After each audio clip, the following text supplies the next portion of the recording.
அனைவருக்கும் தீர்காயுஷ்மான் பவ விஜய் பவ சர்வமங்கல பிராப்திதஸ்து. 7ஆம் ஆண்டு துலா ஸ்நான யாத்திரை வந்திருக்கோம். மாயவரம் துலா படித்துறையில் துலா ஸ்நானம் முடிச்சாச்சு. இன்றைய தினம் கார்த்திகை மாதம் 1ஆம் நாள் உடமணிக்கு மோட்சம் உடவன் ஸ்நானத்துக்காக நம்ம பரிகாரநாத சுவாமி திருப்பீடத்திலிருந்து பக்தர்களோட வந்து சங்கல்ப ஸ்நானம் பண்ணியாச்சு. முடிஞ்சவா எல்லாம் நீங்களும் வந்து இந்த காவேரியில் ஸ்நானம் பண்ணுங்க. துலா கட்டத்தில் சகல தோஷங்களும் நிவர்த்தியாகும், தீர்க்க சுமங்கலி பாக்கியம் கிடைக்கும். இது வந்து ரொம்ப விசேஷமான ஸ்தலம். துலா கட்டம் இது. இந்த படித்தருள ஸ்நானம் பண்ணுறது மகா பாக்கியம்.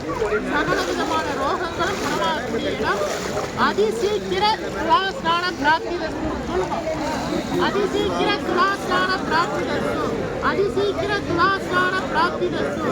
அதிசீக்கிர துலா ஸ்நான பிராப்தி தஸ்து. உங்கள் எல்லோருக்கும் அதிசீக்கிரமாக இந்த துலா ஸ்நான பிராப்தி கிடைக்கட்டும். விஜய் பவ தீர்காயுஷ்மான் பவ.